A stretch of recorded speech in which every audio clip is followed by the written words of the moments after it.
Hi and welcome to this month's European Teams User Group Meet. Just a brief explanation of what this is all about. This is a kind of new user group started in March 2019 by me. My name is Adam Deltinger and my co-host Chris Hord. See here, the slides is going everywhere. And what's this all about? Chris, you can talk a little bit. What's the purpose of this meet? Yeah, of course. So our first session was back in March. I met Adam on the Microsoft Tech community, and it was there that we met in the Teams group. And for answering all of these Teams questions, we decided to start this user group. And we decided to start the user group really for a few reasons. The first was about growing a network of Teams professionals in Europe. We've met some through the tech community. We've met some over Twitter, some over LinkedIn. And I think we're happy to say that we are starting to see a network emerge, and I'm pretty sure you're going to know several of those individuals, whether they're based in Spain or Sweden or the UK, who are very interested in Teams and are really leading the community action on Microsoft Teams. The second reason, it was to give people regular opportunities to present about Teams. We're really passionate about giving people a voice and a platform to be able to do that. When Adam and I were both starting out, we wanted to get involved in user groups and to be involved in public speaking, and some of those opportunities are really hard to come by. You're up against a lot of competition, maybe 300 or 400 people to be able to speak. Well, this gives people regular opportunities, and it's not just about MVPs or MCTs or RDs. This is about anyone being able to come forth and speak about what it is that they're passionate about. And that can be upon apps within Teams, upon voice. It could be to do with SPFX, or it could be to do with devices. It doesn't kind of matter to us, because we think that everything is valuable and everyone can contribute to this great community. And the last reason is because just to democratize that Team's knowledge and experience. Again, something we're passionate about is that we all benefit from everyone's understanding about Teams, and we can't all be specialists or the oracle about everything, and it's really great to make sure that everyone can have that access and learn as much as they want. Yeah, thank you, Chris. I apologize for the slide changing frequently over there. It's some timer animation of the making the slide change. But let's go to this slide over here. That's the correct one. We have two speakers today. Amanda Sterner from Sweden. She's going to talk about the tips and tricks for searching in Microsoft Teams. And we also have Eric Marsi from the US. He's a cloud engineer, and he's going to talk about deploying the direct routing for Microsoft Teams. And this slide wants to be shown here, but we're going to show this in the end as well. So we're going to start off with Amanda talking about search in Microsoft Teams. Are you ready, Amanda? I am. Okay, let me start presenting. Great. And I think you should be seeing something now, right? We'll see it, yeah. All right. Great. Okay, so thank you, Chris. Thank you, Adam, for having me. It's really fun to be here in this group to talk. And like I said before, this is a great opportunity to letting all of us interested in sharing our knowledge doing so. And today I will show you some tips and tricks for searching in Microsoft Teams, as at least me searches a lot, and there are a lot of nice things you can do to make your searching even better. Okay, so first of all, who am I? Well, hello, my name is Amanda Sterner, and I work as a modern workplace specialist at Avega Group. And as my little thing says here, I blog, tweet, and like to talk about Microsoft Teams. And it's usually how to do normal user things in Microsoft Teams. And that is the thing that I enjoy the most. So today I will give you a short introduction about searching, and then I will talk about and show you three different ways of how you can narrow down your search results, and probably some sort of conclusion in the end. Okay, so first I want you all to just think about how do you find your information, and I would guess that most of you don't have one single source of data that you use during the day, that it's probably on many different places. And yeah, so how do you find your information? And I've talked with a bunch of different people and made three personas that I think sort of explains how different people work when it comes regards to searching. And first of all, I have my person here, the searcher. And the searcher is a person that searches for everything. She or he, they don't know where everything is, they don't know where nothing is located. She just searches and finds what she's looking for. And they enjoy the fact that they don't have to keep track of where things are. They can just search. An example of this from the real life is when it comes to how you use your cell phone. And there are different ways of organizing your apps. But for example, me, I have all my apps in one folder. It's called the cactus folder because I like that emoji. And I have, I don't know, 50 apps in there, and I just search for everything. So I don't know where anything is, I just search. But what frustrates the searcher is that, well, sometimes you forget what to search for. So then we need some help. Okay, and after that we have the organized one, and these two, they're pretty like in the ends of the spectra, and that's not usually how people work. But so the organized one, she or she knows where everything is, and it motivates them just to have order and having things neat and tidy.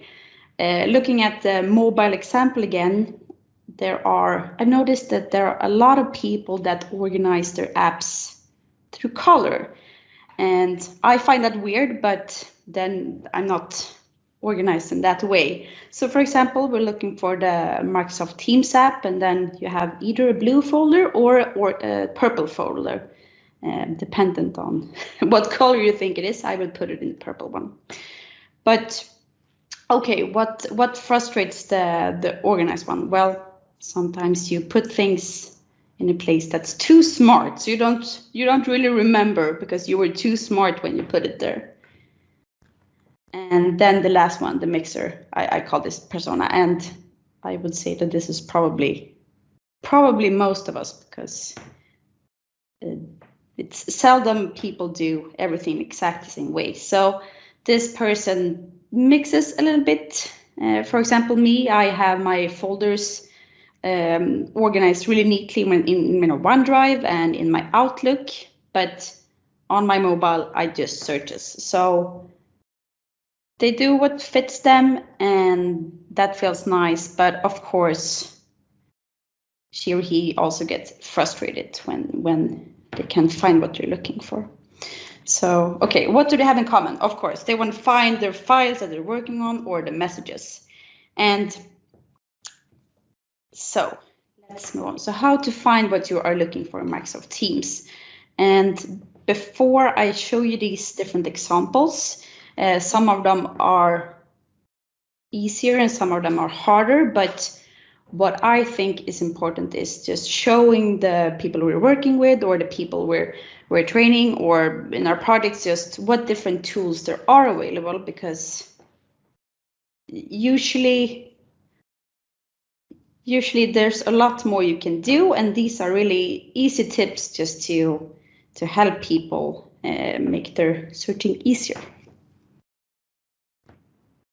Okay, so the first is commands, and I would guess that most of the people that have used Microsoft Teams have used these, as when you click in the search bar, it says something like, write this and you will find a bunch of commands. So I think that everyone has at least tried this once or twice. But the trick here is providing help in which ones that can be helpful. And there are a lot of commands, and I don't find them all useful, but I really enjoy mentions, saved, and unread, and I think these can help in my daily work. So that's why I usually recommend these for the people I'm working with. And mentions basically just shows us a list of all the mentions for us. And I noticed that it's only on my name and not for team. And save, that is like bookmarks. So if you're a bookmark or saving a message, you will see a list of all of them. And I really like bookmarks. I really like saved. I use it a lot. What I like to say to when I'm talking about this is that I wouldn't use saved for important things that I need to take action on now. I usually use saved for, well, it's something that maybe I want to look back at another time, or I just want to save it because I really liked it and want to be able to look at it again. So I usually say not for things you need to do action on now. And the last one is unread. And the nice part about unread is that, well, let's say you're a super popular person and you have a lot of unread messages. So instead of clicking in the different channels and the different chats, you will get one list with all of your unread messages compiled. So it's a little bit easier. The next one we have are the built-in filters, and we have those for messages and files. We have a few options that's different for messages and different for files, and this is a perfect first step of just narrowing down your result. But it's not super granular, but it's better than just writing a word. And the last one, that's the hardcore searching. And I think that maybe not all of us, but a lot of us have been using search operators when we're searching in, for example, Bing or Google or the global search in Office 365, but maybe not in Microsoft Teams. But you can, of course, use them there as well. And I mean, as Microsoft says, Microsoft Teams is a hub for teamwork, so it's nice to be able to go in there and just have one source. So the different ones, that some of them that you can use are and, which will include your search terms. So I'm searching for hi and bye, then it will give you both of them, or will give you the option to search for different words in the same search if you're not certain. I will of course show you these soon, so it will be easier to see it, because now it's really just talking. And quotation marks if you want to have an exact search term that you're searching for. We have the minus for excluding words from a search. We have wildcard if I always have a hard time explaining wildcard, but it will be easier to search for different things. You don't need to have a full word, or you can have a word not in the beginning, or maybe inside a file. So that will also be easier when I show you. And then we have file type, and file type, that is actually a built-in filter, but I want to show you anyway, and that will you can narrow down on different kinds of files types. And the last one is parentheses, and that's just to make like nested searches, make it more advanced. So that was quick on just the theoretics, and now it's demo time to try to see how it actually looks. Okay, let's jump to Okay, great. Now I think that we should be here. And I've written my cheat notes on what to search for. So let's start, take a look here. And here, like I said, it said search for or type a command. So it's quite there. And when we click, it also says type to get the list of commands. So it's really easy just to see that there is something built in that you can use. But I talked about the ones that I like, and let's just have a quick look.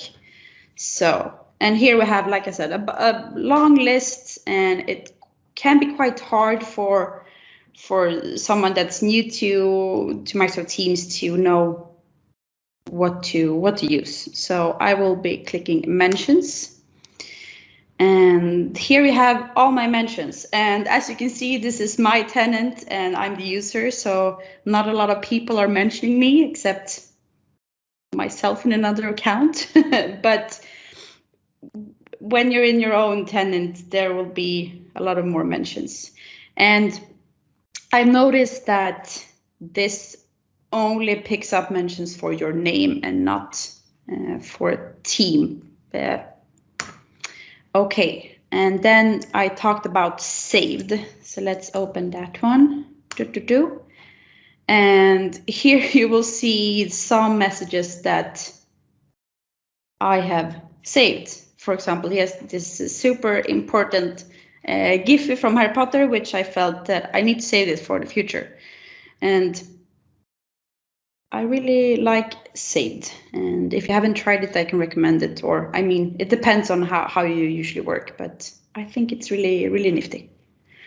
Okay, and unread, I don't have any unread messages here, so I will not open that.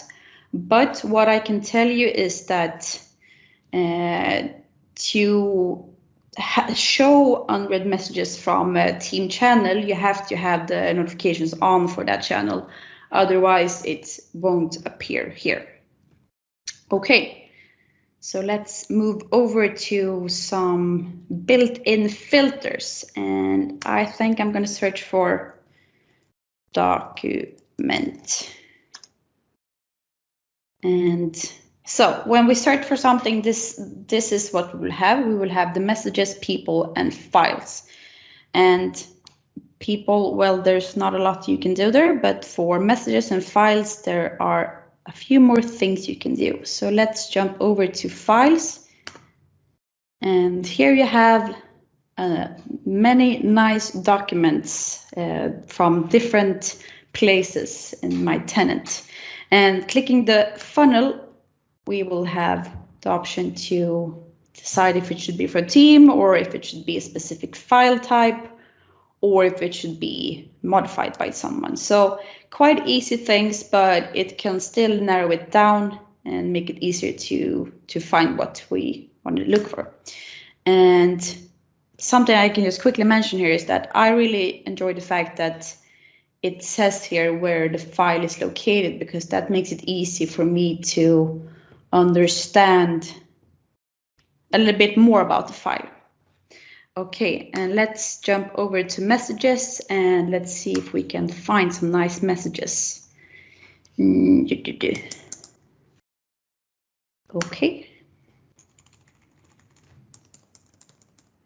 Okay. I think it was message here. Fantastic. I've written message a bunch of times. And let's click the funnel here and see what we have. And here we have another different filters when it comes to compared to files. And the first one here on top is subject. And let's just turn that and take a look. And here we have a message with the subject. And I usually recommend people to try to use the subject when it comes to, for example, project work, because it makes it a lot easier when searching and for the people that's consuming the message to understand what it is. So, for example, in the project I'm in at the moment, we have weekly announcements of things that's going on in the project. So every time we write the week number in the subject, and then after a while, when we have a lot of announcements with weekly statuses, we can just search for all the subjects with the week, and that will make it really easy for us to narrow down. And if we open it again, then we can also filter on date, when it was last modified in a team, and if it's from a specific channel. And we can also filter on if it should be your name should be mentioned or it has an attachment. So there are a lot of things we can do here just to narrow down the result a little bit more. And so those are the easy things, and this is, I think these two are just a great quick start to show that there are a bunch of things we can do. But now let's get into the more hardcore things with some search operators. And I'm going to search for something that I like. Food. Okay, I have no messages. That's boring, but I think I have a few files. And when we search here and search for files, it will show you all the files that have been saved or opened inside Microsoft Teams. So if you have shared a file from your OneDrive in a one-to-one chat, it will also appear here because it has sometime been open inside Microsoft Teams. And it searches, of course, both files and messages, and it searches inside files, and that is good to know. Okay, so food. Let's start with and I just want to have, I want to have food and let's say meetings, because I want to know what people are ordering for food for different kinds of meetings in my organization. And that will give us all the files here that has both the word food and both the word meeting. Same for, I mean, we can allergies. Same here. Okay, now those words are together, but still we get a result that has both the word food and allergies. But what happens if we change to or? Well, then you see we get a bunch of more files here. We both get things that only has food, only allergies, and here I have a combination. So this is a nice way to, if we're not exactly sure what we're looking for, but sort of, or is a great way to go.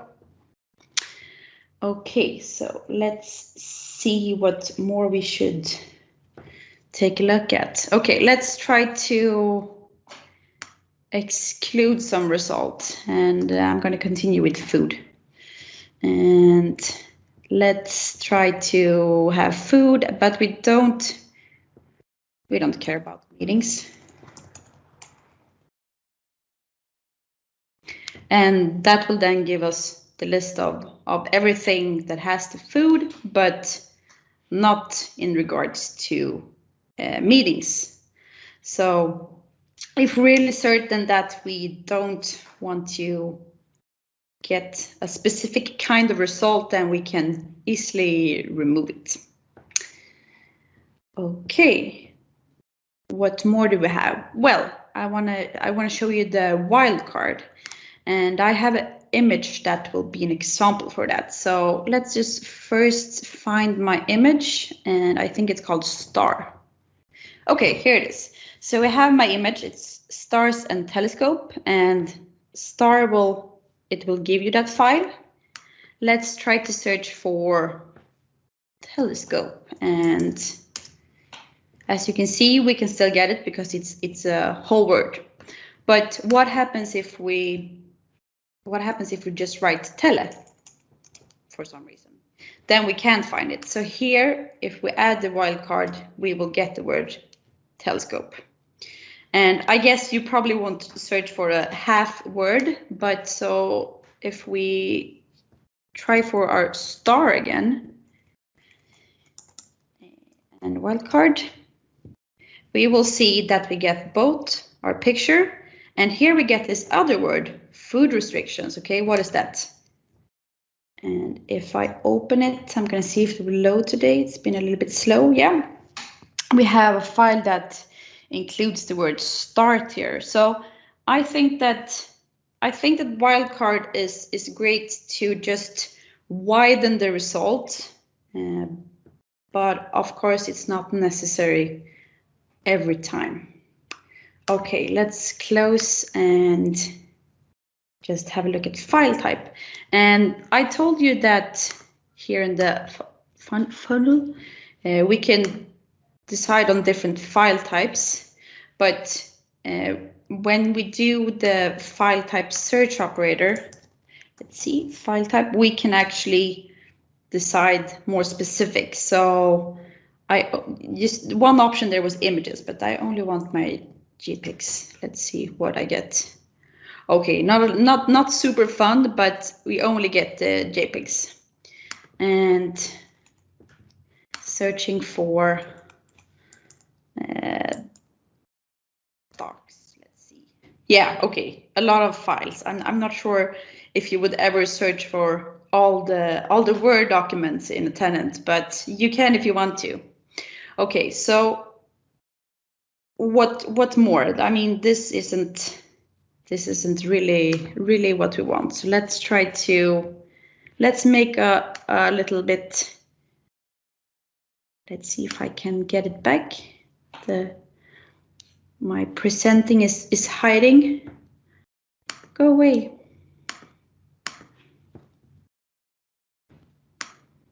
Okay, that's not okay. So let's make a parenthesis and write food.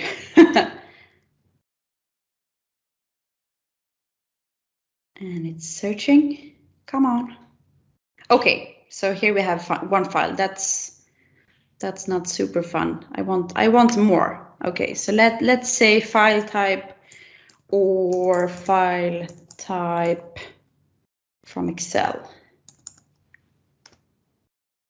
And now we get a lot more. So it's actually possible to make it nested and add more search operators if you want to widen the search result. So I think that was it for me today. Let's jump back to my little presentation and let's see. So conclusion, there are ways to search better in Microsoft Teams. There are ways to narrow down your result and to make it easier to find what you're looking for. All we need to do is give the people around us, the people we're working with, the people in our projects, the right tools and show them. And I like to say start easy, start with the bottom. Maybe you don't start with the search operators from the beginning, as it's pretty hardcore, but show them Sage, show them the commands mentioned, and just helping our users finding what they're looking for. So that's it for me. Thank you for listening. Do you have any questions about searching? And if you don't have anything now, you can just reach out to me at Twitter or at my blog, or you can also send me an email. So yeah, that's it. Thank you. Well, thank you very much, Amanda. That was absolutely brilliant. I think I just put in the comments that I've never, ever leveraged operators before when searching, so I've completely learned something new today. One quick question I have, do you, obviously we're going to put the recording of this up on YouTube in the next couple of days, but do you have a blog about this as well, or is this something that we can see in the next couple of months? Yeah, just about searching, because I know a lot of people that would love to see something like this, because I'm pretty sure they're not aware of things like this too. Yeah, I've written a blog post about it. I can give you the link where I write it down, because I mean, for me it's also, you don't think about it, but I mean, Microsoft Teams, it's not built out of nowhere. We have SharePoint and we have a lot of great search tools there. So I will provide you the link and make it available. Okay, thanks a lot, Amanda. When we can put the link to your blog next to the recording as well. And yeah, great session overall. Actually, and surprisingly, there's a lot of people not even aware of the command bar. Actually, yeah. Oh, really yeah. So hopefully it will be that now. But it's really useful, and I use it also for searching for like quick jumping to channels, for example. You just put the first letters of the channel name, for example, and it just pops out, and you just get to the channel really quick, instead of like searching for the team and then searching for the channel and stuff like that. And also a quick tip as well is using the files tab, actually, because most of the time people are like, okay, I know I was working with a file last week or something like that, and I have no clue what it was named or called or whatever. You can just go to your recent files in the files tab. That's really great as well. That is a really good tip. Yeah, I've used that a couple of times myself. So, all right, thanks a lot, Eric. No more questions. I'm just going to say, just for everyone so that they know, Amanda is going to be speaking to us in Oktoberfest, which is an online virtual summit that we will be having in mid-October. So we're very much looking forward to have you. And it's great that we can see it all this beforehand as well, because we know that we're going to have one great speaker there. So no, thank you ever so much for taking part today. Yeah, looking forward to it. Thank you. Great job, Amanda. Okay, so I'm gonna go ahead and share my screen over here and give it 1 second. Let me know when you guys can see everything. Yeah. That's great. Okay. So thank you guys for having me. Today I'm going to be talking about deploying direct routing for Microsoft Teams. So just as kind of like a general PSA, content presentations provided without warranty. One big thing is the information provided is more of a basic sense. Depending on the environment, it can get very complex depending on the needs of the organization. So a bit of the agenda for today. So we're going to start with a bit of an introduction, which will include a bit about me, the purpose of today's session, and a quick overview of the lab environment topology. And then we're going to go ahead and hop into the planning and prerequisites phase. Then we're going to get to deploying direct routing, test the deployment, and then we're going to wrap up the presentation for today. So we're going to go ahead and start with the introduction. So when we look at a bit about me, I'm from Barberton, Ohio. I'm also a full-time day 2 engineer at Time to Market, and I'm also a full-time student at the University of Akron. This past April, I passed the requirements for my MCSE Productivity Solutions and MCSE Office 365 certifications. And IT overall has been a lifelong passion and hobby for myself. And my UC interest took off in early 2016. The company I worked for had a migration from a Toshiba phone system to Skype for Business. And I went home that day thinking, okay, Skype for Business, what is it? How does it work? You name it. And from there, pretty much the unified communication interest and collaboration part took off. Same time that year, the Skype for Business user group in Cleveland, Ohio began. And that was another great way to really start reaching out to other members in the community and learn a lot of great things. And it's kind of where I work to today, where now I'm actually speaking at that user group instead of just attending it. So the purpose of today's session is to go ahead and learn why you would want to and what is required to deploy direct routing from Microsoft Teams. We're then going to hop over to learning how to actually deploy direct routing for Teams, and along the way, give a few best practices where needed. So when we look at the topology, picture was graciously stolen off the internet, found it somewhere. I'm like, hey, that works. Don't got to create one in Visio. It was kind of in a rush to get a few things done, so that kind of saved a bit of time. And basic sense, we have Office 365 that is connecting to an SBC. That SBC can be physical, it can be a virtual appliance. No matter what, it's connecting to a Teams certified SBC.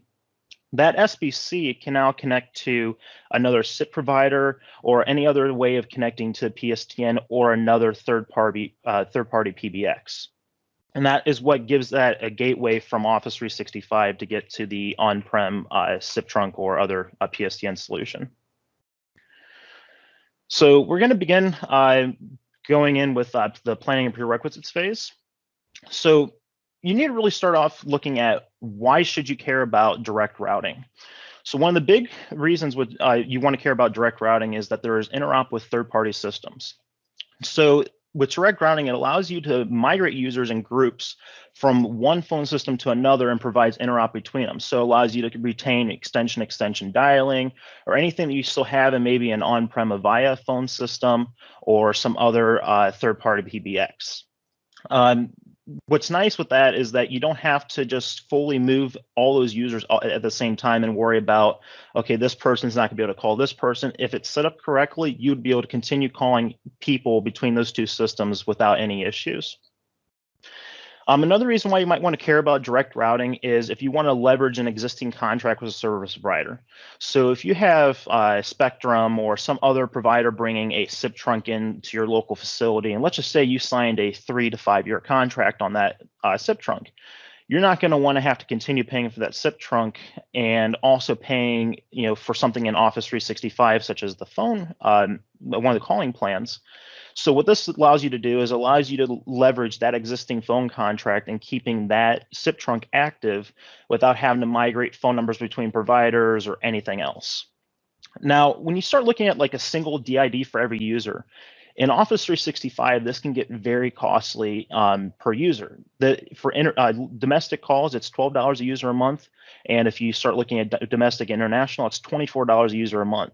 On top of that, you're already paying for probably an E3 or E5. If you're doing an E3, you're also paying for phone systems. So your monthly cost per that user is going to start going up drastically if you were to keep using Microsoft if you had a large user base. The other reason why you could care about direct routing is where Microsoft calling plans are not available. So there are some countries where the calling plans do not exist. So what this would allow you to do is use a local form of PSTN connectivity for that country and actually tie that in Office 365 so you can still use Teams for your phone system in that area where a calling plan does not exist. Now, direct routing by itself can be combined with a calling plan. So the way that this can work is, for example, you have a on-prem PBX and you want integration between that, but maybe you're wanting to get away from using that on-prem PBX or that on-prem solution for going ahead and connecting out to the PSTN.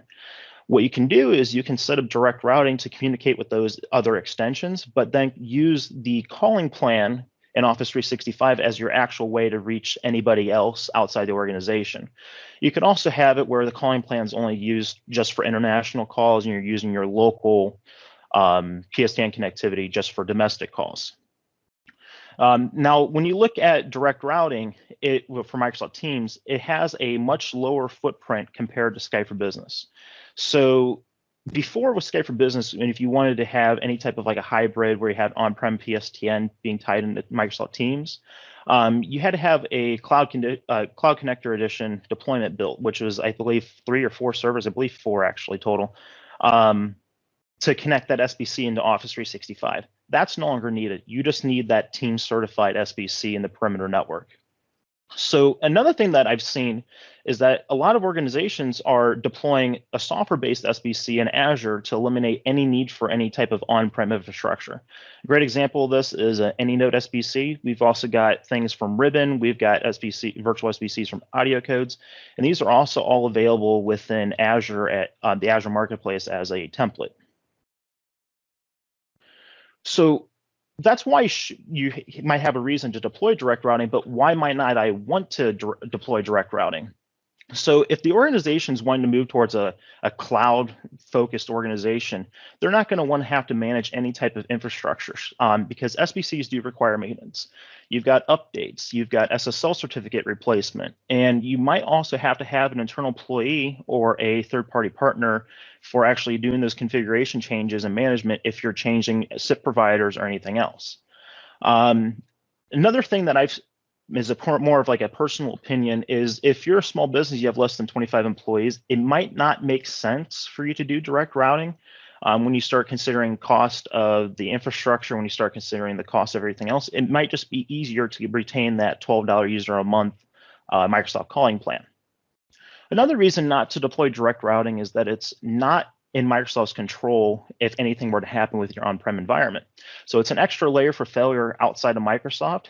And if you had a calling plan within Microsoft, it's all within Microsoft's cloud. Now, their calling plans do run through Bandwidth, which is their SIP provider, but it is, I don't believe I've actually even seen it where the phone system portion, if you're signed into Teams, has actually gone down. So it's a very reliable system if you're to stay in the cloud. So you determine now that you want to go ahead and move on with deploying Teams direct routing. What do you need to get started? First thing first, you need a Teams certified SBC that is available via the edge. So it needs to have its own dedicated external IP address. And one of the things you can do is you can either just expose that to the internet with a firewall in between, but just using that external IP. But you can also put it into like a DMZ behind a NAT. So let's say your DMZ was like a 10.000/22 network. You can throw it there as long as the manufacturer of the SBC supports it. I can confirm that this does work with an any node SBC. It's actually part of the configuration wizard. I'm not sure on the other manufacturers as I've not had too much experience with those. You also need to have a telephony trunk. So this could be a SIP trunk. This can be POTS lines. It could be another PBX, etc. Possibilities are endless. If you're integrating with another phone system, you name it. You also need to have an Office 365 tenant with at least an Enterprise E3 with phone system license or an E5 license for the users. And the users also need to be homed in Office 365. So by that, the registrar pool for their cloud connectivity needs to be in Office 365. So if you have like an on-prem Skype for Business server, that user needs to be in Skype for Business Online or in Teams only mode. You also need to have a dedicated domain that has an SSL certificate pointing to the SBC. You cannot use your tenant name.onmicrosoft.com domain as the SBC has to be reachable via its own FQDN, and because that is a Microsoft domain, you do not have the ability to control DNS or request certificates for that domain. The domain that you do choose also has to be registered to the tenant. So you cannot use a .local domain. You can't use something that might be used internally. You have to make sure that it could be an internal domain if you have like a split route DNS, but it has to be registered to the tenant and be able to be set as like a user's UPN or email address. And now the SSL certificate must have the FQDN of that SBC in the subject alternative name of that certificate, or you can also use a wildcard certificate. You also need to make sure that you have the correct firewall ports open. And for a full list of those ports, there is a configuring Microsoft Teams direct routing in TechNet, and that lists everything that you need to make sure has open. In this example today, I'm doing the big no-no, and I just have it fully exposed to the internet, so there's no firewall or anything in between. So where should you deploy the SBCs? And it really depends on the needs of the organization. If you're wanting to retain any type of on-premises connectivity directly to the PSTN, so that's maybe like a POTS line or something else that's physical to that and not really able to be made virtual, you might want to consider a virtual SBC from Audio Codes, Ribbon, and so forth. Now, if you're on-prem or in the cloud, but you're connecting to like a virtual SIP provider, you might want to consider a virtual SBC, such as one from any node or Audio Codes. And again, those appliances are available in the Azure store. So if you're deploying the virtual appliance on-prem, or if you're deploying inside of Azure or AWS, they do have those templates already made, pre-created. You just simply click deploy, apply your billing, and it builds that virtual machine for you. Also, If you're looking into like a branch survivability solution, you might want to look into dual registration, where in the event that the internet goes down or Microsoft's cloud has some type of drastic failure. There's actually, I believe, the Yealink phones. I'm not sure if any other phones are currently in support for this right now or not, but allows you to do dual registration where you're registered to Teams, but in the event that Teams goes down, you can flip those phones over just a standard SIP registration to a local SBC. And that way you can continue making phone calls via those phones. But it might want to look into having each site having its own SBC for that. A little bit overkill, but it is still a possibility. Teams uptime is 99.9%. I might actually be higher, a few hundreds or thousands after that. But Teams has been very reliable in terms of remaining up, and it more or less comes down to a local site's internet connection. If you're looking for a kind of redundancy to Teams, you might want to look into like some type of SD-WAN or dual internet connection. So voice routing. So the dial plans, voice policies, PSTN usages route very similar, if not the exact same as Skype for Business Server. The priorities for one PSTN usage can be set over one another, and some calls can be routed via direct routing trunks, and some can be routed towards another trunk or Microsoft calling plan. As stated previously, this is useful if you want to have international calls going out via a calling plan, but you only want domestic calls going out via the on-prem solution. And it's also very useful for integration with the legacy PBX or other system. Now, big thing beforehand is you need to design these PSTN usages and these voice policies beforehand before you begin the implementation. That way you can kind of see everything as like in a hierarchical standpoint and really go from there. It's open to your imagination, but keep it simple if possible. Don't overcomplicate things if it is not needed. If it is needed, overcomplicate it, but then again, it does make it a little bit harder to manage. Another wonderful image stolen off the internet, but I feel that it goes ahead and illustrates this very well. So a user might want to make a call to a 1-800 number, and Teams is going to go ahead and look and see if a voice routing policy exists. If a policy exists that matches that number, it's going to say, okay, what PSTN usage should I use? And based on the priority or in the order of those PSTN usages, they might see, okay, I need to use PSTN usage 2. That will then try the call via the local SBC and call the destination via direct routing. If it cannot make the call, it will fail the call. Now, let's just say a voice policy did not exist. Does the user have a Microsoft calling plan? If it does not, there's no other way out to the PSTN. It's going to go ahead and fail that call. But if they do have a calling plan, it's going to go ahead and determine, is it domestic or international? Domestic only, it's going to fail the call. International, it'll route via a Microsoft calling plan. So it's a very good way to really illustrate, if you're designing these, to kind of see exactly how the calls are going to flow and how the kind of HA or portion is going to work in the event that you have multiple SBCs. So now we've got the plan in place. We're going to go ahead and begin with deploying Microsoft Teams direct routing. So you need to go ahead and install your SBC. In this demo environment, we are using a virtual AnyNode SBC in a brand new environment, meaning there's no integrations with any type of on-prem solution. It's pretty much just an SBC connecting to a single SIP provider. That's it. Now, the installation methods differ between virtual SBC manufacturers. Make sure you refer to like the manufacturer. AnyNode, I know for sure, builds great documentation. There's also great guides on the internet. One of the really good ones was one by Randy Chapman. Thank you, Randy, if you're listening. And if you have any type of physical hardware, make sure you deploy it with all the necessary connections as well. When it comes to the SBC configuration, it differs from different SBC manufacturers. AnyNode has a great built-in UI that allows you to I want Teams direct routing.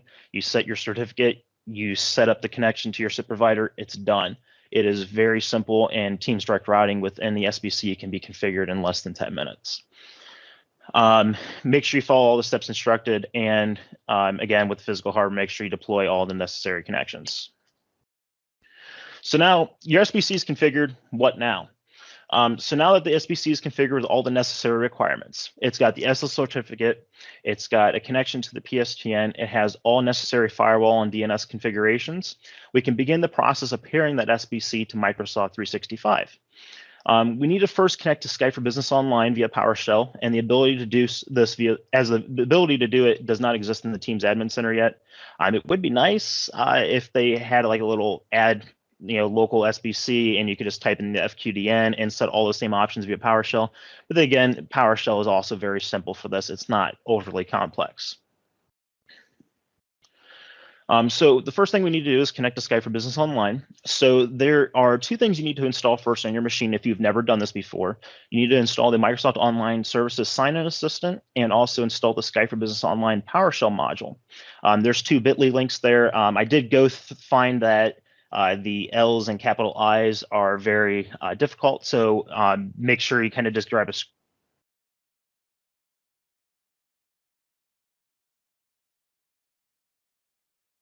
looks like I lost connection there. Can everybody hear me?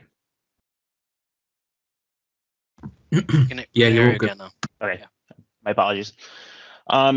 So make sure you guys go ahead and, if you take a screenshot of this, make sure you capture that the bottom one is a capital I, the upper one is a lowercase l. Bit.ly should not be using those characters, in my opinion, but hey, they do. The other thing that you need to do once those two modules are installed is you need to enable script support in PowerShell. So that's a simple command on your computer, which is just set execution policy and set to remote signed. It's going to ask if you want to allow this. You press A or Y, it'll set that command. Now, there are two ways of connecting to Skype for Business Online, and it really depends on the administrator account that you're using. If you're just using standard authentication, these are the 4 commands you need to run in order. It's simple as copy and paste, and you'll be connected to Skype for Business Online. However, if you're using multi-factor authentication, the commands do differ, and it actually has a little bit less of the commands that are needed, but it will allow you to connect if you're using multi-factor for that administrator account. So there's those 2 commands. Those will be available via the blog post on my blog coming up very shortly. So now that we're connected to Skype for Business Online, we're going to go ahead and begin with pairing the SBC to the tenant. So we're going to go ahead and use the below command. So the command is a new CS Online PSTN gateway. We're then going to set the FQDN. And this is our publicly registered FQDN out on the internet. So in this case, it's az-sbc1.msftnettest.co. Then we're going to go ahead and set the SIP signaling port. Now, in this case, the SIP signaling port is 5067. So we're going to put 5067 in that case. And then we're going to go ahead and limit the max concurrent sessions to 20.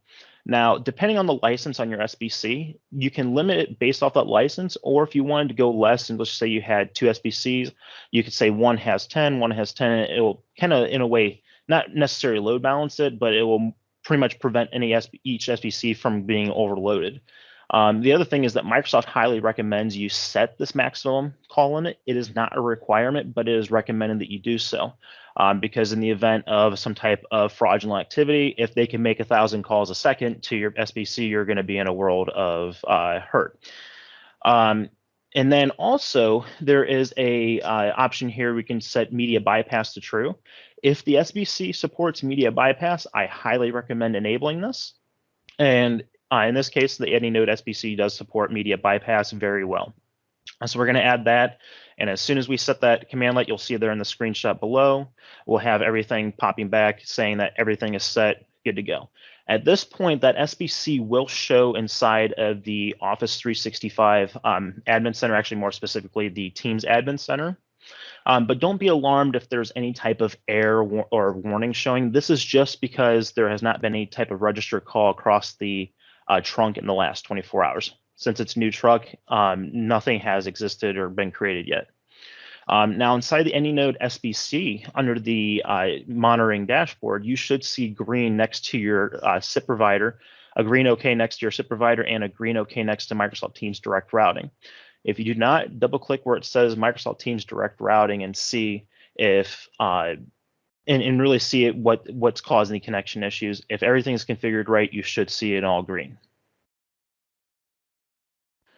So now that we've got our local SBC defined, we need to go ahead and start enabling our users for direct routing.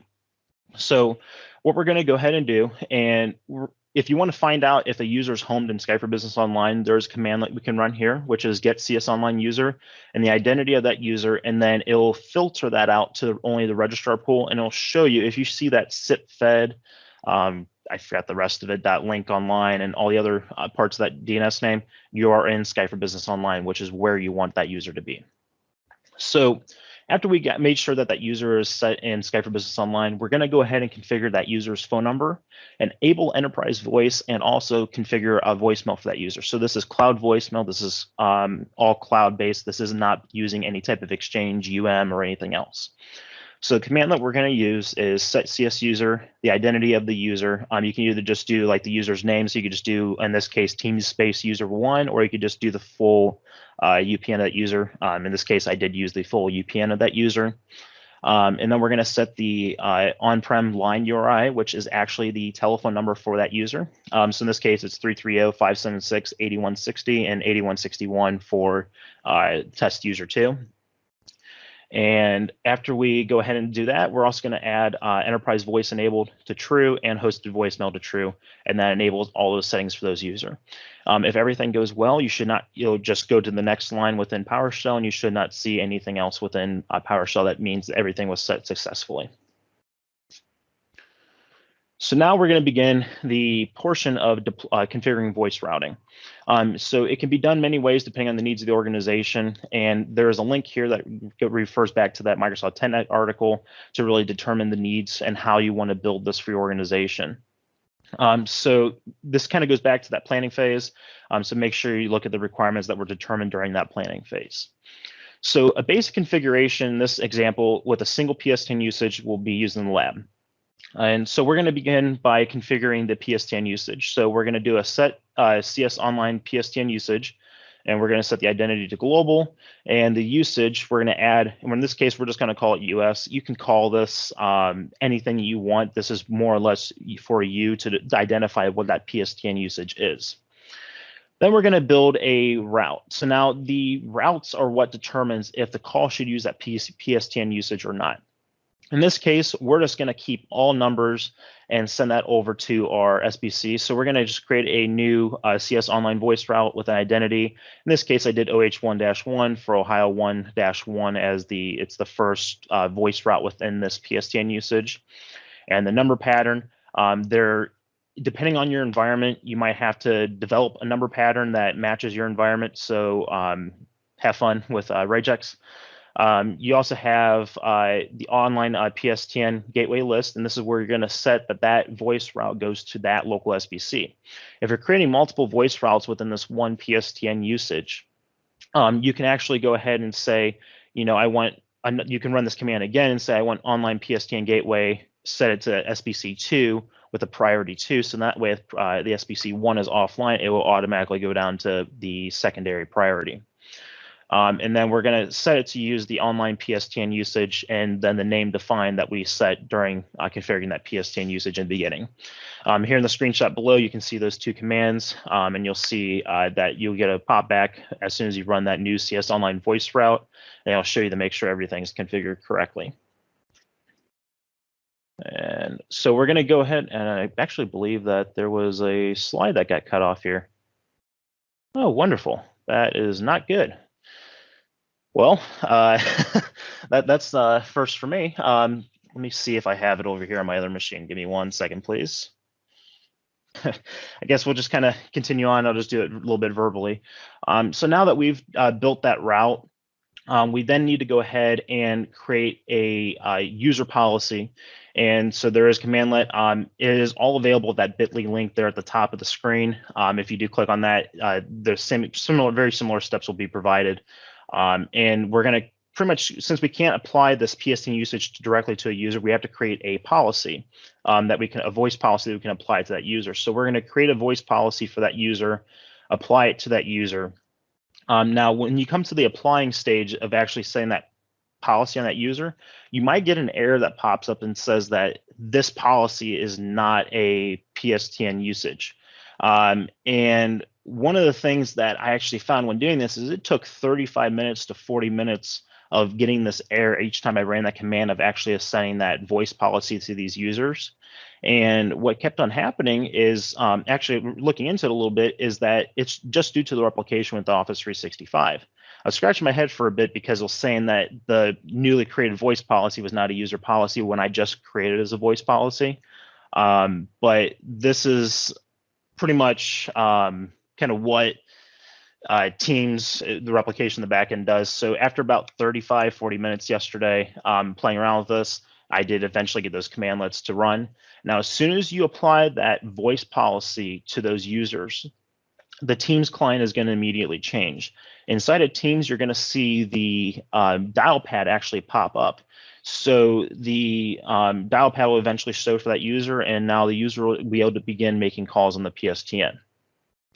So now that those the last missing slide is set, we're going to begin the testing and verification phase. So different testing is required depending on the deployment scenario. So if you have extension dialing or any other form of connecting to another system, if you're using 4-digit dialing or 5-digit dialing, you need to go ahead and test those scenarios. In this scenario, since it's just a very basic deployment, we're going to verify that the dial pad appears in the Teams client. We're going to make sure that outbound calls can be made and verify that the numbers will normalize within the Teams client. And then we're also going to make sure that the calls are routed inbound to Teams and that incoming calls can route to voicemail. So I'm going to hop a little bit quickly out of the presentation, just do a little bit of a demo here real quick. And you should see my screen here. So I'm right now inside of Teams as one of the test users that was created. And we're going to go over here and click on calls. And we're going to go ahead and see that we have a few users here in speed dial, but we can see now that that number that we set, that 576-8160, is available. And if we were to go here and we went ahead and made a call, I'm just going to make a call to my cell phone. If I made that call, the call will start ringing, and my phone will begin ringing here in a second. So give it 1 second.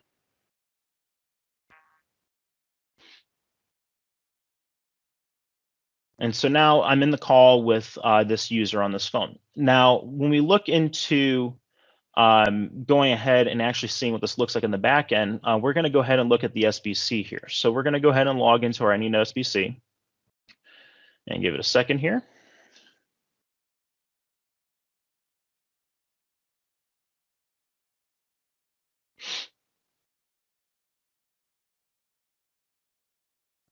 We can see here that we got the green OK next to Teams Direct Routing and my SIP provider, which is Twilio. And what we're going to go ahead and do up here is just go up here and see what type of active sessions we have. So we can see here now that we have a current call in place with a duration of 48 seconds. And we can really go ahead and hover over different things and see exactly what type of codecs being used, who the destinations to, where it's coming from, and so forth. And you can also go in here and you can also view a bit of the call history for any type of previous calls made on this SBC. So you can see now that Teams calling is working perfectly fine and everything is going great. Now, I would test inbound calling, but I did disable that for these 576 numbers. Main reason being is I don't need a lot of spam calls by putting my phone numbers out on the internet. So did not want to go ahead and do that. But if you were in this production environment, you would want to verify that your SIP provider is actually routing those calls to your environment correctly. So I'm going to go ahead and swap that, and we're going to get to the last few slides. So I want to give a special thank you to AnyNode, the software SBC, for the licensing to build this presentation. I highly recommend you guys go check them out, anynode.de. Great SBC. They have a free trial available to you to go ahead and test this out in your environment, see if their SBC would be able to meet the needs of your environment. Great wizards. Overall, a very well-built SBC. And also, I want to make another special thank you to Jonathan McKinney for teaching me a few things regarding voice routing in Microsoft Teams. So thank you, Jonathan. I do appreciate it. And if you have any questions or run into any issues, feel free to reach out to me on my Twitter or via my blog. My Twitter handle is @EricMarsi, and my website is ucit.blog. And thank you guys very much. Looks like we might have some messages or questions here with inside of Teams. So this could all be done via the UI and Skype for Business. Is this all PowerShell with Teams? So currently this is all PowerShell with Teams. Not sure, it was shown off at CommsV Next that there actually is going to be the ability to do this within the Teams admin center. Not sure on the ETA or the availability of that. Will be probably graciously wanted from a lot of customers instead of having to sit here and go deep diving into PowerShell. And then the other question that I have was, did you experience very long times waiting for configurations to actually impact? Because I did. So with the general configurations, such as actually pairing that SBC to Microsoft Teams and setting the voice policies, I've not had any type of delay. The only type of delay that I've had was actually creating that voice policy and then waiting for it to assign to that users. And that goes back to that 35 to 40 minute delay that I ran into. If they can improve that, that'd be awesome. So I'll go ahead and I guess turn it over to Adam or Chris. Brilliant. Thanks for that, Eric. Yeah, that was a really great overview. And I think that there's going to be a lot of people who are going to want to see that. I guess one question that I had, in your experience and in your market, are you seeing a lot of demand for direct routing at the moment, or are you seeing it more towards the Microsoft Cloud end of things? Here in the UK, we're only starting to really see DR kind of emerging as a realistic scenario for a lot of businesses. At the moment, a lot seem to be taking Microsoft PSTN. What's your experience? So unfortunately, I've not had too much experience with like seeing customers requesting direct routing, but from what I kind of hear through a few other people is that it is an emerging market. People are really starting to see, okay, I can start to do this, I can save money doing this, but I can also gain all these features. Where if you have like some type of like local SIP device, even like for example a SNOM PA1, there is no native PA solution even in Teams. Hey, I have a SNOM PA1. I want to be able to have a PA system still with Teams as my phone system. You can create that with the Teams direct routing. So there's a lot of additional functionality you can get via Teams when you have direct routing deployed. And I'm sure as soon as customers start becoming aware to these things that exist, they're going to start wanting to really hop on the direct routing bandwagon. That's great. Thanks for answering that. Any more questions?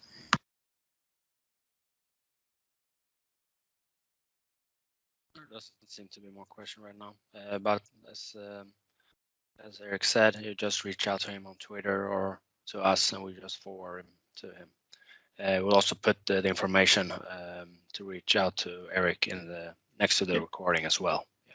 Yep. And the other thing is over the next week, I believe, probably not even any time, probably a little bit even sooner than that, the content from this presentation I am going to be putting into a blog post. So that will be available on my blog, so you could easily just quickly copy paste commands and really build it for your environment instead of having to sit here and try to hurry up and type everything out. So that sounds great. All right, thanks a lot again, Eric. A great session, very interesting. I've been doing some of these with Skype for Business before, enterprise voice and stuff like that, but I haven't been into this with Teams at all. Actually, but I feel like I have still some interest in actually starting to work with it again. So for sure, there's the same here. Here in the UK market, there's going to be a lot of interest for this coming in the next 12 months, and it's things like this that make it really accessible to everyone. And I think that I know for myself, I'm going to go off and I'm going to test this myself after seeing this today. I guess we've come to the end of the session today and the wrapping up.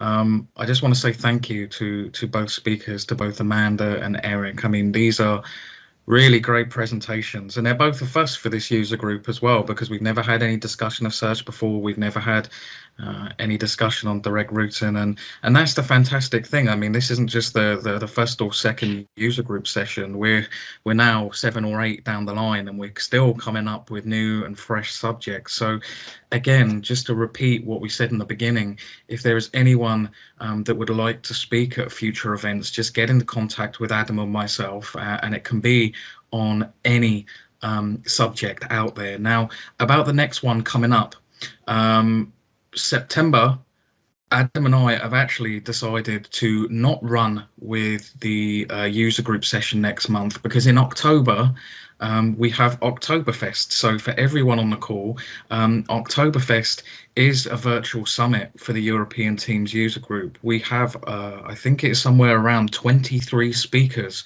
Now, Oktoberfest is happening on Wednesday, the 16th of October. We were originally going to have it on the 9th, but we understand that the Microsoft Teams airlift in Amsterdam, where a lot of the speakers are going to be there, so we had to place it back a week in order to basically accommodate that.